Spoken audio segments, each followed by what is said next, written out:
Olá, meu nome é Flávio Faur. No último dia 12 de junho de 2020, entrou em vigor a chamada Lei da Pandemia, que é a Lei 14.010 de 2020. Eu irei fazer alguns vídeos sobre os aspectos mais importantes desta lei, que alterou transitoriamente questões relativas ao direito de família, ao direito das sucessões, pontos sobre os prazos da prescrição e da decadência, também sobre o direito do consumidor, além de temas sobre condomínio residencial. Então, para ficar mais claro para você, hoje falaremos sobre os impactos desta lei dentro do direito de família. Vamos lá entender que modificação foi esta então. Eu vou explicar dentro de um contexto para vocês entenderem dentro de qual contexto efetivamente pode ser aplicada essa lei, tá bem? Vamos lá.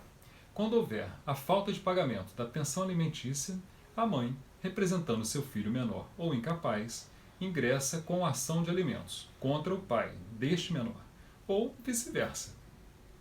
Nesta ação de alimentos, o pai, que foi condenado a pagar pensão alimentícia ao filho, simplesmente não paga ou deixa de pagar. Com isto, a mãe vai ingressar com uma ação de execução de alimentos.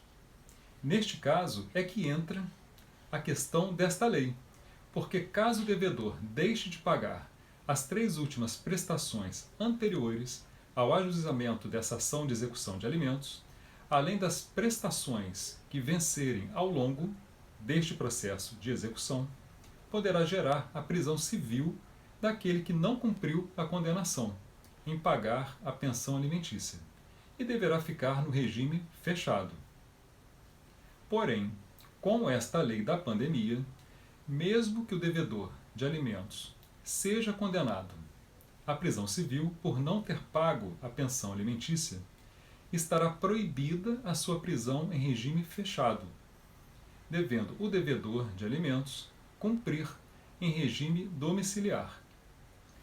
Isto ocorreu por entenderem os legisladores que poderia colocar em risco a vida do devedor de alimentos, caso estivesse preso e, consequentemente, estaria exposto à pandemia do novo coronavírus. Agora, é muito importante que você saiba que este benefício ao devedor de alimentos tem algumas restrições, que são as seguintes.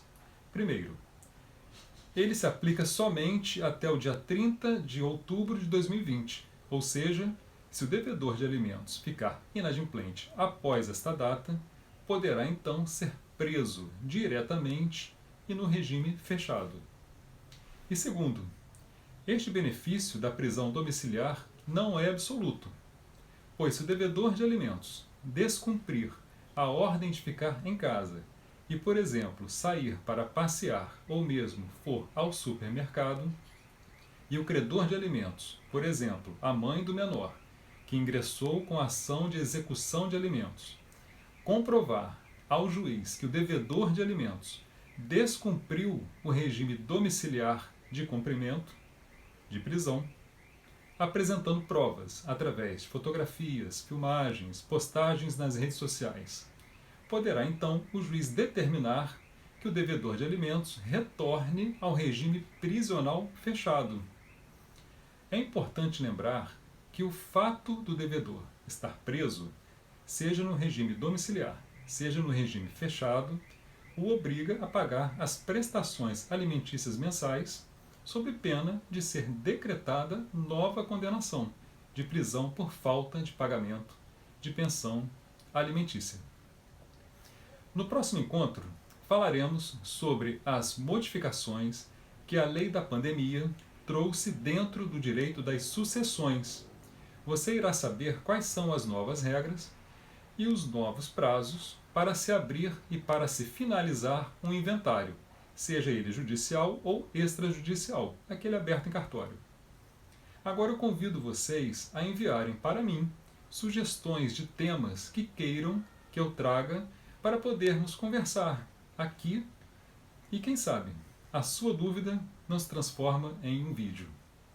Para maiores informações, acesse nosso site www.fauradvocacia.com.br. Inscreva-se no meu canal no YouTube chamado O Seu Direito, para estar sempre atualizado com notícias jurídicas mais importantes para você. Muito obrigado e nos vemos no próximo vídeo. Até lá!